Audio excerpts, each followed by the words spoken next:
Alrighty. Oh, we're just rolling, huh? All right. Welcome to the Afterword. I was wondering if From the Loft was getting old. So No. From the Loft. It's a good regular rhythm that we need to keep in place. Vince was kind of giving me the side eye, like I needed to say it. I felt pressured. I was waiting for someone to say From the Loft. I don't think Eric has ever said it. No, and Eric probably never will. Oh. But we are talking about rhythms today. Just like Govember.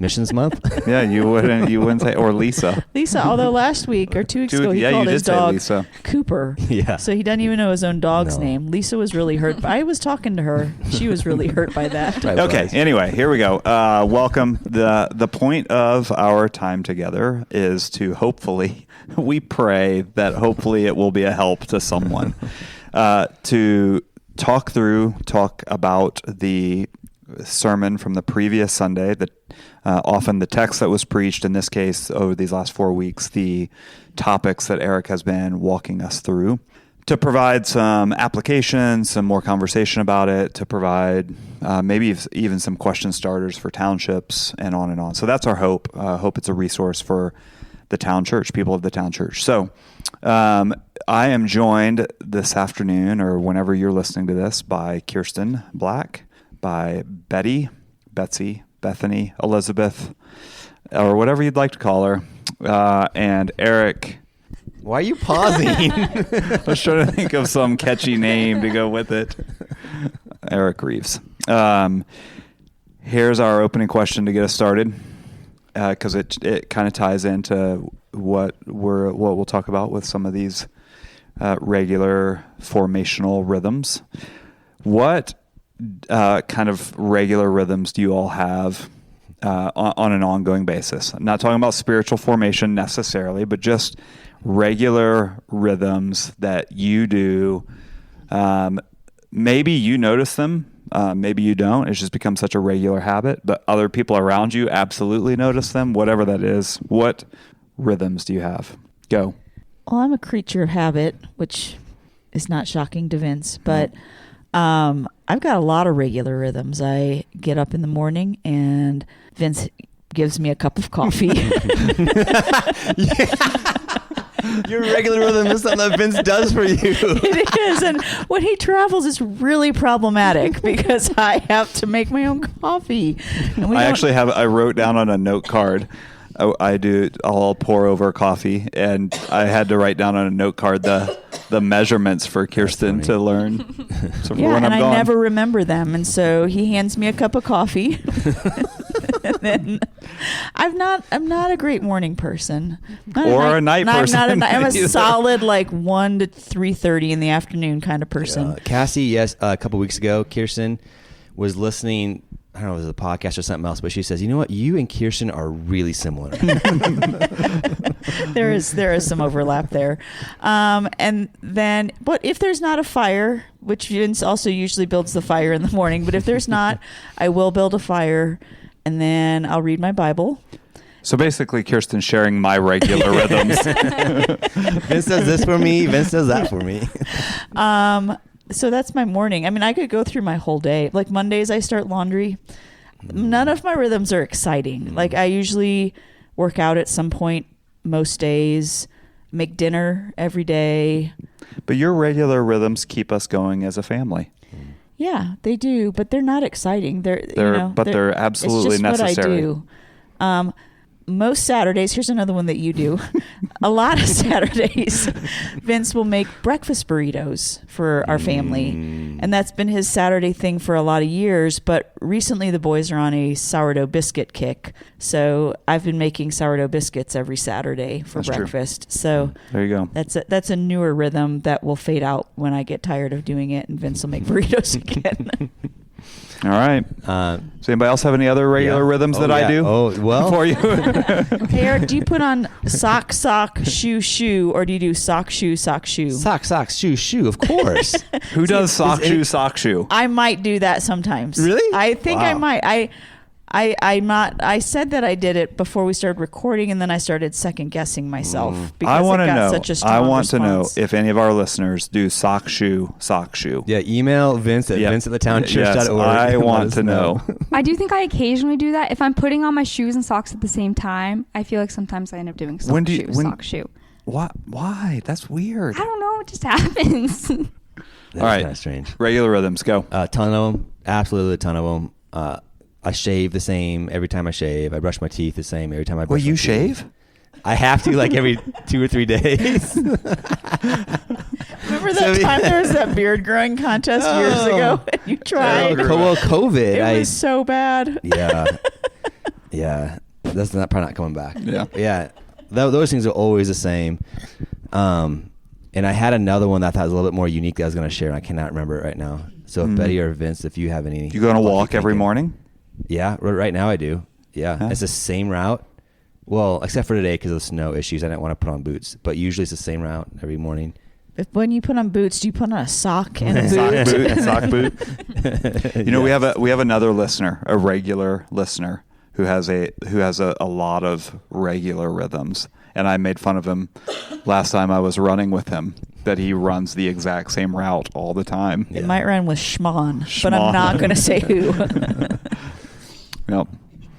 Betty, you got a whole list for us. Well, I asked my roommates for help, and I don't know if the things they sent are really like rhythms or just things that I do that they think are weird, but I don't know. Quirky It's like- annoyances. Here we go. But thinking of rhythms, like every Friday I go to the same coffee shop, either with a friend or without, and read and usually sit in like the same spot, especially if I go alone. Are you going to share the name of the coffee shop, No, or is the Because she doesn't want to paparazzi? be. Yeah, she get at doesn't her? want to be We've found seen out. you there, and you were sitting on your computer last time you were there. Well, it's not what you're thinking. I used to see Eric at this coffee shop. Oh, I know where it every is. week. The things that my roommates were saying, like one of them was like, you floss every night. That's a good. rhythm. That's That's a a good rhythm. healthy habit. Good job. Your dentist would be proud of you. One of them said, and this is true, a rhythm every day is that I set my alarm really early and then it snoozes for about an hour. Oh, I hate that. Are you kidding me? Yeah, it's terrible. You have lost an very- hour My of least favorite sleep. thing about myself. You have a very patient set of roommates. Well, they never hear unless they're already up. And usually they're not already up. And then one of them said, this isn't a rhythm, but she said that I often just sit in darkness by myself a lot, which I don't know. Do you listen to the sound of silence? I don't know what I'm doing, but she just says whenever she sees me, like in my room, or she'll walk into the living room, like in the evening, I'm just sitting there in darkness. But I don't think that's she a rhythm. can't see you, so maybe she doesn't. You know, That's I true. do that. And I don't sit in the darkness, but the number of times that Vince comes into the kitchen and he's like, "Do you want some light in here?" I'm just cooking, and it's, I guess, It's dark. darker dark. and darker and darker. Doesn't bother yeah. me. I know Yeah. what I'm doing. Do my Right. eyes closed. What about you, Vince? I mean, a lot of those same kinds of things that you all do. But one thing that I do, when I run, I have a lot of rhythms that I do and must do. So I start my watch. I never start my watch until I'm running. So I don't start it and then take off running. I start running and then start my watch. You also do your hip stretches before you go, where you swing your Yeah, leg a lot. I do that. I often run the same route, so I'll join my friend with that. But then I have a place where every time I come back home, I stop in the exact same spot every time. That's where I get to stop my watch at the same sidewalk corner every single time, and I have to touch my foot to the corners, like wheelchair accessible, like Lego looking thing that comes out of the sidewalk. I have to hit that It makes it more accurate, probably, the time. before I stop my watch. Yeah. And there's a lot of other regular rhythms that I do when I run. There you go. The point of that question is this, that we all have regular rhythms where we are shaped and formed by the things that we do constantly, do over and over. And I don't know if you got into this. Which comes first? We're shaped by our loves, and our loves force our rhythms, or do our rhythms form our loves, and then therefore that becomes our love? It's a two-way street, huh? But that's the point of that question, because on Sunday, Eric walked through, after 3 weeks of going through, really setting a solid foundation of how God pursues us, loves us first, calls us to love Him.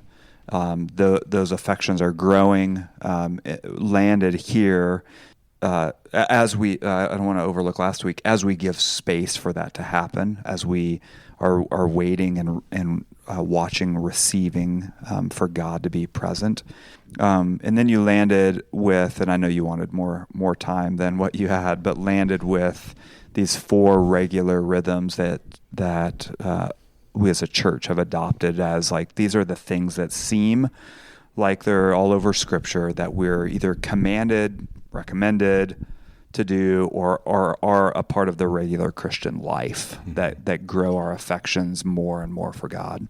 And those 4 are, I'll just say them quickly, Bible intake and prayer. So the reading of Scripture, prayer, the corporate gathering. I'm doing your recap for you. You're doing a great job. Keep going. The corporate gathering, being with the people of God on a regular gathering time for us Sunday mornings. A sense of community, so gathering with people, not just in a relational, recreational kind of way, but in a way that's growing us to be more and more like Jesus, in good and hard ways. And then some sort of doctrinal formation through the reading of books or study or classes or podcasts or whatever that is, to grow and sharpen our minds. So those regular rhythms are a part of the Christian life and are growing and lessening as we go in time. So here's what I'd like to do today. We're going to do just one real question for each of these. The question for each of these, I'd like to go around and just provide some resources for our listeners from our failed and successful attempts. You can edit that word out. You don't have to. I said sex, but I meant successful. You don't have to edit any of that out. There's nothing about that needs to be edited out. Not nearly as bad as other things I've said in sermons. That's true. What were you saying, Kirsten? No, I want to go through and talk through each of these and hopefully help our people in ways that we have seen success, and also maybe even some of our failures in this. So I have a question first before we start, if that's Yes. permissible. Eric, would you say that these 4 things are the rhythms that you would say are applicable for every Christian in every culture? Or would you say that this is specific for, like, the town church, Fort Collins? Yeah, that's a good question.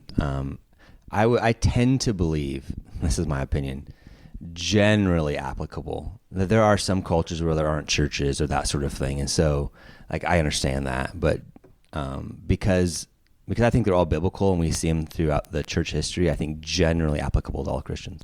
Thank you. Yeah. she rests her case. So, first question, Bible intake and prayer. What have been some regular rhythms in your life that have helped you with this, that you have found some help in this? What are some things that have been hard about this as a regular rhythm to grow your affections for God? Through the reading or taking in the Bible. And I assume the reason you say Bible intake, Eric, is because you can listen to it. Yeah. You can read it. There are ways that you take that in. So what are ways that have been, things that have been helpful, struggles that you've had in this discipline? I think for me, I've learned that if I don't typically read first thing in the morning, it just doesn't end up happening. Or I try to squeeze it in as like a rushed, I didn't do this today. So for me, doing it after Vince hands me my coffee is... and starts the fire. It starts the fire. Massages my shoulders a little. No, it's best for me first thing in the morning. I'm finding right now prayer in that time is hard, in part because there's not a lot of time in the morning often because the boys start trickling in and then we're getting breakfast and lunches and boys out the door. So For me, prayer often on walks is helpful. And then I tend to pray throughout the day as I just am doing chores or folding laundry or doing whatever. And so that's typically my rhythm there. What about do you mind if I poke at each of us as we think through this? What are the way? Do you have a regular way that you read through the Bible? Is there a plan? Is there? Eric said that plans are evil yesterday. No. I have done a plan to read through the Bible several times. If I'm doing a Bible study, if I'm involved with a Bible study, then I'll maybe take a deeper look into what I'm studying during that time. Right now, I think I've realized especially the last several years when I have done a reading plan, but I've also spent a lot of time in the Gospels. And the reading plan, I found that I get through like Isaiah, and then wow, you made it to Isaiah. I know, right? But then the year starts over, and I'm like, like I don't finish it a lot of the time. And so I've realized over the last 4 or 5 years, like I've read through the Old Testament a lot. And so I've decided this year I'm just going to focus more on reading the New Testament, but doing it at a slower pace, and taking time to really absorb it. Like, I don't know. I told you the other morning, like I was reading one of the parables in the Gospels, and I've read it, I don't know how many times, 50 times. And I told Vince, I'm like, I don't even know what this parable means. Like, I don't know what this word means. I don't know what Jesus was meaning. What's he getting at? It doesn't make sense. And so really taking time to ask myself, like, do I actually understand what I'm reading? And does this make sense? And if not, then taking some time to really wrestle with it and try to glean understanding rather than just reading through it, because that's what I'm doing. Yeah, it's good. How about you all? I don't have anything too different to add. That's all right. But I think in terms of things that have been hard, I think Bible intake and prayer, of the 4 rhythms that you were talking about yesterday, Eric, this is the one that's hardest for me to continue in when I don't feel like it. I think the other ones, it feels a lot easier to continue to engage in those regardless of how I'm feeling. But I've noticed that this one's the hardest to like continue to fight for, even if I'm not feeling it. Do you know why? Have you thought through that? Is there a reason? I don't know. I mean, maybe some of it's because, 2 of those rhythms at least like implement other people. And so I think this one feels a little bit more independent in some ways. And maybe that's part of it. And it's based a lot more on how I'm carving out time in my day to like engage in these things. I think with reading scripture too, it's consuming something, which when I maybe don't always feel like listening or reading or something like that. And I think with prayer, a lot of times that requires like sitting and thinking, and I don't know. I don't really know what it is, but I've noticed that those are probably the hardest to continue in. Yeah, thanks for sharing. What about you, Eric? Early morning and late night are really hard for me. And so I tend to not read the Bible and pray very first thing in the morning, nor last thing during the day, because I'll fall asleep. I can't do it. I'm not a morning or evening person. Maybe you need a Vince to bring you a cup of coffee first thing. Maybe. I got you. Yeah. I'll be over. What I'm settling into now, though, is still in the morning. It's just a little bit later in the morning. As I've shared before, walking while I pray is really helpful. It helps me keep focused. I don't fall asleep. And then reading, I've tried different things. That's probably the most helpful thing actually for me, is having either reading or other people sharing other ways that they read and engage, and knowing I have the freedom to try different things. Yeah. And so currently what I'm doing is what I suggested yesterday. I'm reading through a book of the Bible, and there's some place, usually within a chapter, that something about it, there's some meat or content there that I want to think more on or linger on a little bit, and then I'll just stop and work through that a little bit. Sometimes it's something I don't understand at all. There's been a few places like that, or sometimes it's something that's really, really profound that I haven't quite captured, haven't quite seen that way before. So then usually I'll just stop there. That's good. I've done a bunch of different things over the years, very different things in terms of my reading. I've had plans to read through the Bible. I've done this for weeks and weeks and weeks, read the same book of the Bible every day.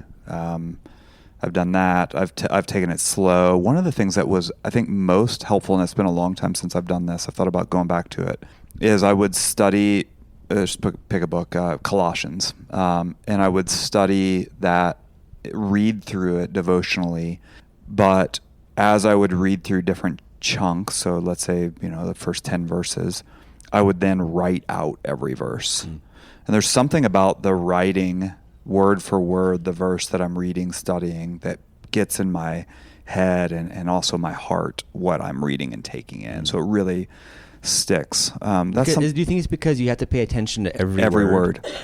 Yeah, and I used to have a rhythm where I would read the passage, the 10 verses, let's say, in its entirety. Then I would go back through and write it in its entirety. And then I would have a commentary of some sort, or some sort of, some other book that I would read through about those 10 verses. And then I would go back through and read those verses again. So that took me some time. It's before we had kids. And so I had more time to do that. But it really locked in a lot of those passages. So that's been something that's been really helpful for me. For everyone, what would counsel be for someone who's maybe in a season where, as you were saying that, I'm like, that's a ton of time. Yep. And so if you're in a season that you have little kids, or you've got a job that is, you're out the door early in the morning, or you just don't have the time to invest in that, like, what are some rhythms that maybe we've all practiced in seasons where time has been short, or we know that we need this discipline, but also creating space to do it is challenging. Like, I think of all the years where I had little kids and trying to find time that was uninterrupted, where the boys weren't underfoot, was really, really hard. And so, and I longed for, pockets of time like that where I could be more intentional. But the reality was, like, even when I had that time, there were so many moving parts that it was really hard. So what are some things that you have put in place that maybe there were rhythms that you put in place in those busy seasons that have maybe developed disciplines that have helped you grow to where you are now? I don't have advice on that question. I think a couple of things I would say about it, and they're opposing things. So hang with me for a second. One, I would say, don't sweat it. In busy seasons of life, it's not, and you did mention this, Eric, it's not a law that must be accomplished to gain favor with God. I think we often, when we get in habits and rhythms like this, we can then often put pressure on ourselves that make us then we have to live up to that standard or rhythm to accomplish something or to earn favor. And so I think there's freedom. So I would say don't sweat it. There's freedom to be. The other thing, and this, I remember hearing a guy speak, I don't remember his name, sorry, who spent years and years interviewing and being with Billy Graham. And he asked him this question. He said, and I heard him speak about this, he said, what do you do in those moments where you find it hard to spend time reading the Word? And I remember he said Billy Graham looked at him with this confused look, and he said, I don't know if I understand your question. He's like, I've never had a moment where I've had a hard time with that. And so he went on to talk about how in every room, or every main room in their home, he always had an open Bible.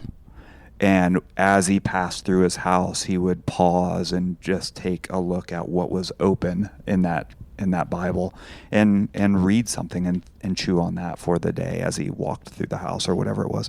So I think, first, don't sweat it. Second, I think there are ways that we can do it that are creative, that it can be a verse. It can be something that we're chewing on, listening to, something like that could be helpful. I've had seasons where I've felt that, like, needed creativity in order to really have time.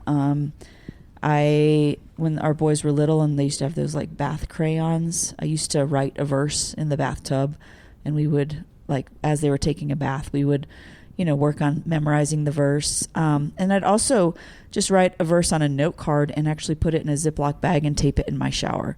Because I thought it's the only time during the day that I felt like I had any quiet space time, away any from space. me. And not you, but when you're a mom of young kids, I mean, you're going from like 6 or 7 in the morning till 7 or 8 at night, and there's just not a lot of space there. But usually the bathroom, most of the time, is a space that you've got a little bit of quiet or a little bit of alone time for various reasons. But I would tape a verse in the shower, and it would just be something I would work on memorizing, or a passage, and each week I would try to add a little bit to that passage. And so, or else when I was working, when we lived in Chicago, I would write a verse on a note card, and I would have it just taped to my dashboard and just work on memorizing it as I was driving to work. Just little things like that. Similar to, I think scripture memory is also maybe another rhythm that's been new and helpful to engage in time in the Word more. But I think I also have like a little journal that I carry around a lot, and that's helpful even in those like little pockets of time to like pull out instead of my phone when I'm in a line or waiting for someone. Or I know people have like had like verses like that they're memorizing as like a lock screen on their phone, so like they just pause there when they get their phone out. So I think also substituting that for like ways that we probably typically fill downtime, maybe not even realizing we fill it that way, but using something instead that like allows us to be meditating on scripture or just reading some verses throughout the day. Listening to scripture I think is a way that you could do it. Something that I've done a couple of times recently, if I'll try to call to mind what I most recently read, maybe the day before, a couple days before, so I still have scripture in my mind, and then use that to pray a little bit. Like maybe I'm driving someplace, and I'll do that on crazy days. That's good. All right, we spent a lot of time on that one. We'll spend less time on the others. Can we move on to corporate gathering? What? No. Okay, we'll move on. The corporate gathering. What has been helpful over the years for you in being a part of a gathering of people on a regular day? What's challenging about it? I'd like to spend some time there. What's challenging also? Yeah, I think I'll jump right in. I think the most helpful thing for me is that it's a rhythm that I have been in since I can remember. And so Sunday morning, it's not a question. We're going to go to the corporate worship gathering. And so there's not really an option that I have to work through or think through, or me and my wife do. It's a given. That's what we're going to do. That was probably one of the most helpful things. One of my parents, that's a rhythm that started when I was young, right?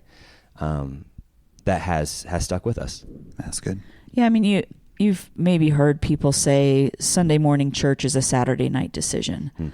And so, it's forming your life around knowing that you're going on Sunday morning. So that means Saturday night, you're not out super late. You're not eating or consuming things that are going to affect your wakefulness on Sunday morning. As a family, we've kind of made Saturday night a night that we will watch a movie or we'll watch a show, and we'll just eat popcorn. And, we've spent, I don't know, decades now on Saturday night being together. And it's not hard and fast. I mean, like this past Saturday night, one of our boys had a dance at the school at 8. And so we started a little earlier, and but we still practiced our rhythm.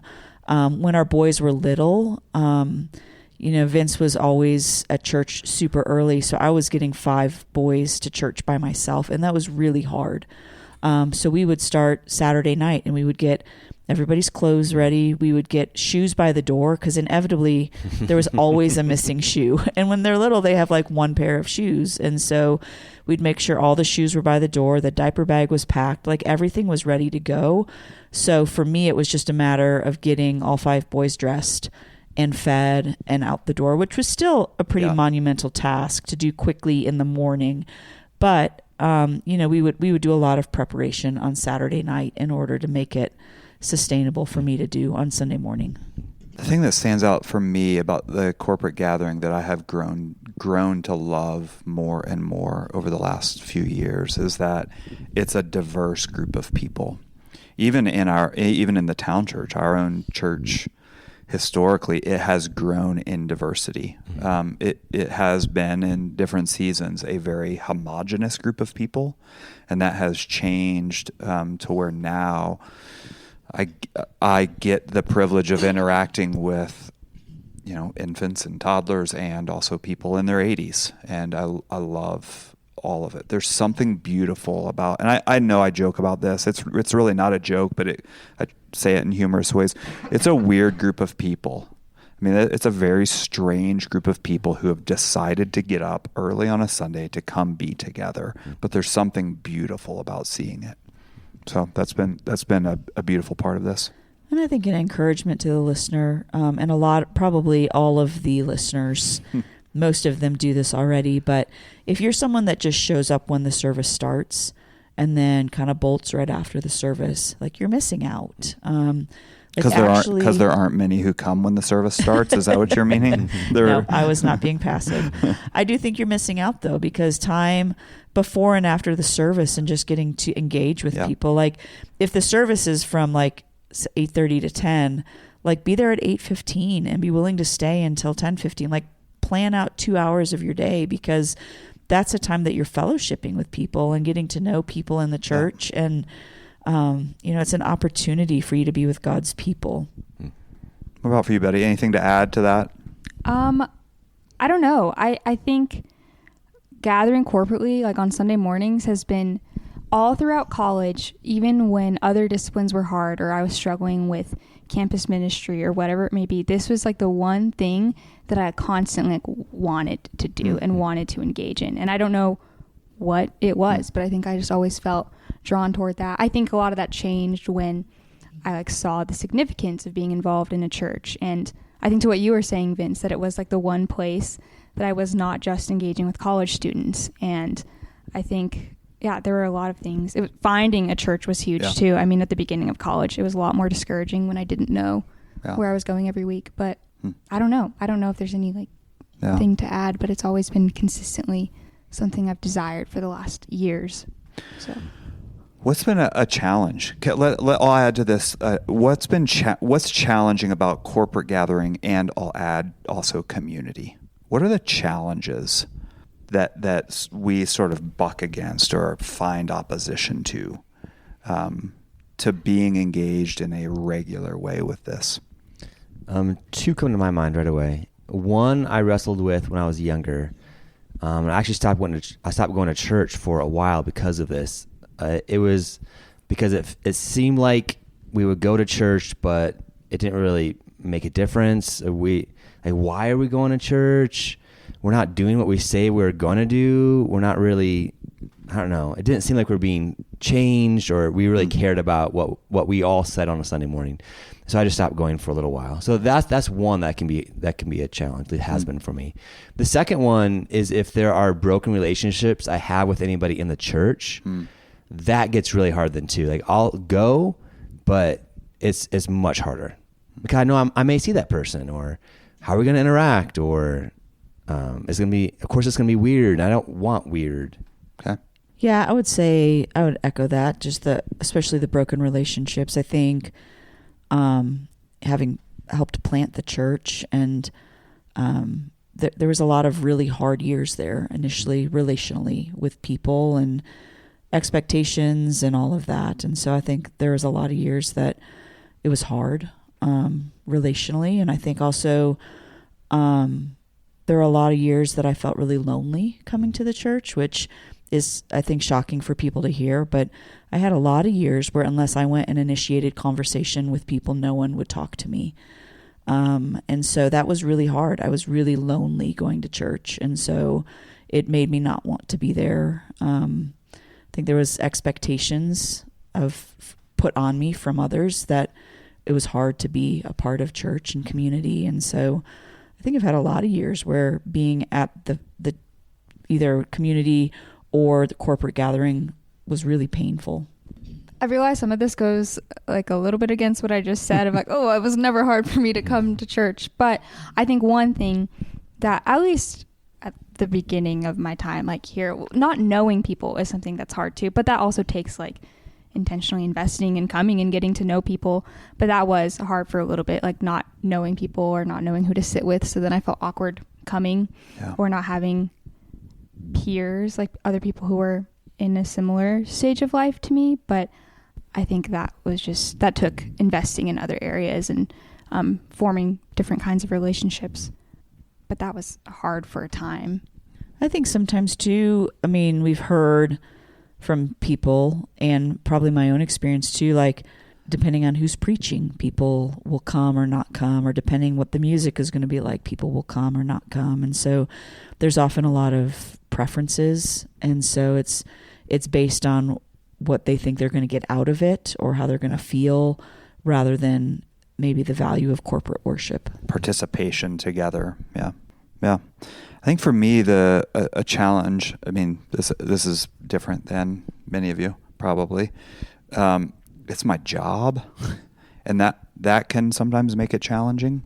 That it feels more like a job than at times it feels more like a job than I get to be with the people of God. And that's something I work to fight against weekly. So I pray against that, and God works in that. He answers that prayer often. So that's been a challenge. I think for community, for me, a challenge for that is I don't really want it selfishly. Like, I mean, there are parts of me that don't really want it. I'd rather be alone. I'd rather do things on my own. And so there's a piece of me that pushes against that too, not recognizing the beauty that does come from it. I tend to just desire to be alone. So, but that's a selfish push there.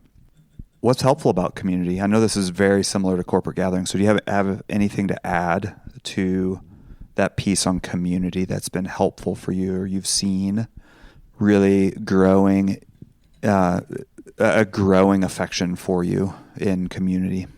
I mean, I think the thing I've noticed most over the last several years with community is that they help carry a burden, especially when that burden feels too heavy to carry on your own. And so even just feeling known or understood in pockets or moments of pain helps a lot. Yeah, that takes vulnerability too, and being willing to be open and honest so that people do know you and can carry that pain. Yeah, and at some point, I don't know where the magic point is, but you actually start to enjoy being with some of those other people as well, which is, of course, extremely attractive, but that doesn't always happen right away. So I don't know how much time. It probably varies from relationship and group to group, but actually just enjoy them. Yeah.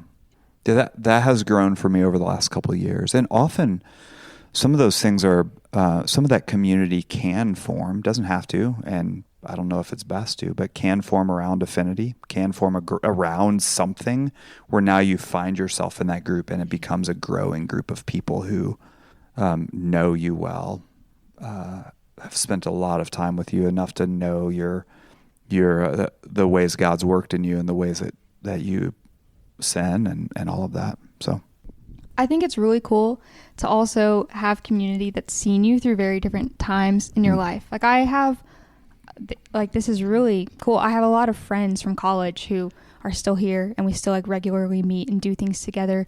And we were doing testimonies the other night, and it was just really sweet to hear how college is now a part of her story that is in the past, and that we got to be with her in that. And that feels really unique, especially for where I'm at in life, of I've been able to walk through significant things with people who are still regular parts of my community and are places and people that I regularly invest in. That's good. Okay, one more. Doctrinal formation. Can you explain this one real quick? Yeah, just really briefly, to know God better. Use our minds, use our brains to get to know God better. So what we believe about God becomes more and more accurate over time. What's been helpful for you as you've pursued this? What's been challenging for you? I'll start with the challenge. The challenge for me is that it can often very quickly become academic for me, and it doesn't affect my heart like I desire it to. And so I think going through school for so long in some of these things, I think has sort of shaped me to always sit with a book with a highlighter, ready to sort of academically absorb what's there, instead of allow my growing knowledge of God to affect my heart. It's just a growing knowledge. How do you fight against that? For me, actually, this is going to, don't write this down. I limit it. I actually limit my involvement in those books that pull me academically.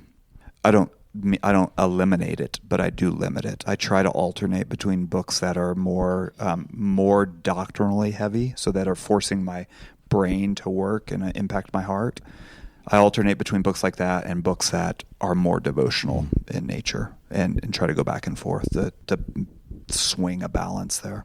Yeah, I mean, that's what I was going to say too, as far as challenge. God becomes an object to study. The joke, I don't know if this was a common joke, but this joke when I was in seminary was that seminaries are cemeteries. Yeah. Like cemeteries for your faith, because God's no longer personal. Yeah. It becomes some object. Yeah. I experienced that too when I was in seminary. I mean, it was the verse that says knowledge puffs up. I mean, that was me. It was, I became very inflated with all the knowledge that I had, but I feel like my devotional life and my personal relationship with the Lord suffered pretty significantly. So what's been helpful, I will at times, like when I'm going to Costco or places that I know I'm going to be for a bit, I'll listen to an audiobook. I'm listening to one right now on prayer. And so that's helpful. I remember the city of Fort Collins gave out like yard bins this year. Mm-hmm. And so we have a pretty big yard. And so my goal was like every week to fill the yard bin so that I didn't have to pay once to take leaves to. Yep. And I did it. But I listened every week. I would clean up the yard.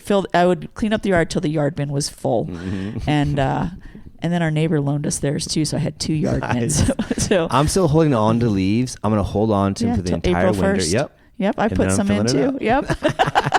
I never got a yard bin. You did it? A yard waste bin? Oh, you need I had to ask for it. Oh, see, yeah, we signed up for it. Oh, that's not my job. Another thing I did, especially in those years, if you've got kids from about 5th or 6th grade until they're driving. So there's about, 5 or 6 years there where you just drive a lot and you wait a lot. They're involved in, sports and after school activities and all this stuff. And I just was finding, I was sitting in the car, like I'd get there and then, practice would run 20 minutes late. And I just started keeping a book in the car. And cause my temptation was just to scroll or kind of check out, but I would keep a book in the car and just spend the time that I was waiting for my kids, waiting in the car, reading. And I got through quite a few books doing that. But, just finding those little pockets of time where you might be tempted to just kind of check out or play on your phone or whatever, and just have a book accessible and read 2 or 3 pages. It's a pretty easy way to form your doctrine. And this rhythm, I think probably for a lot of people is less of a, because it is, at least it is for me, it's less of a daily or many times a week sort of thing, and is more kind of spurty throughout the year. Yeah. And so maybe it's a class the church offers or a book that I'm reading or something like that. But there'll be some seasons of it and then not for a while, and then some seasons of it again.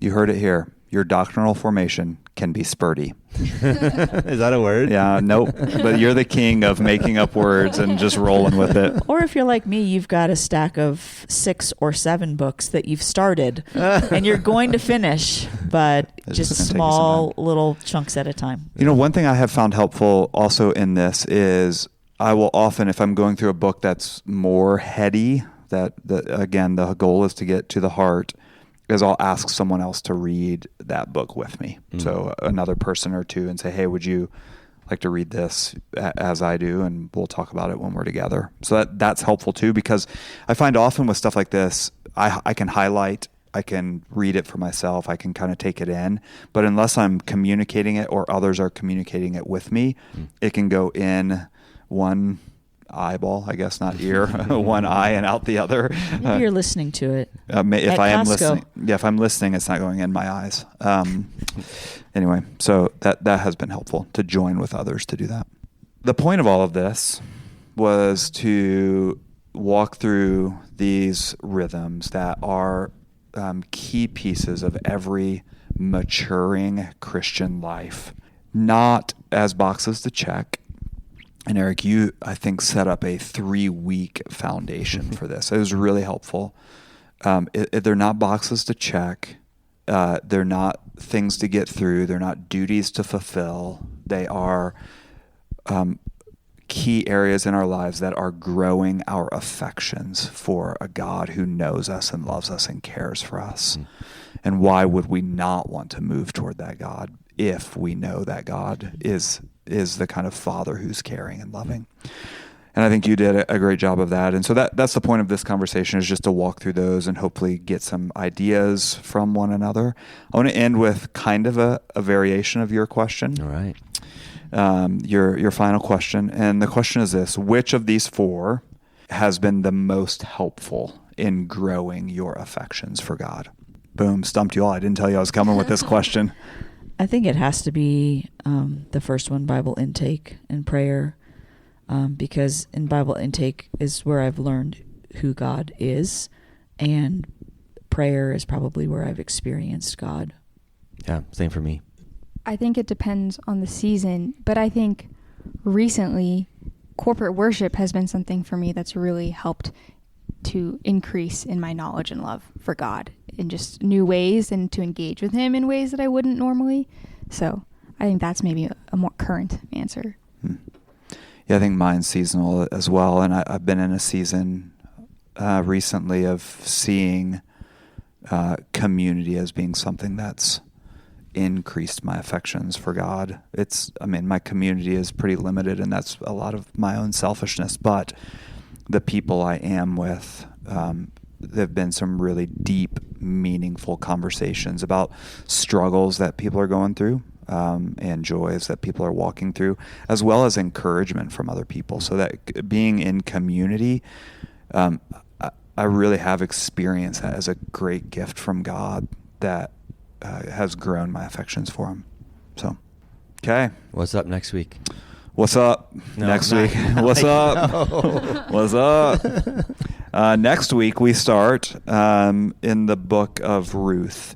So we'll do 5 weeks in the book of Ruth, which has been a challenge. I'll tell you that now. Start reading it. It's 4 chapters. It's short. It won't take you long at all, but it is one story. So it's not like multiple acts and several different stories that we'll work through. It's one story, and so it's kind of been a challenge to break it up, but I think it's going to be really beneficial for us to walk through as a church. So next week we will start Ruth and be in that for a bit. So read on. Any parting words? Yeah, one last little plug. If you are interested in learning more about a Sabbath group, email me. If you're interested in the day retreat, Silence and Solitude, email me. If you have any questions about resources in our church, ask me, ask somebody else. If you're interested in Township, talk to me. Happy to help with any of those things. And over this next year, my hope is to provide some more opportunities that we can engage in as a church to be formed. Eric at thetownchurch.org. Yep, ERIC. All right. Thank you all. Adios. Bye.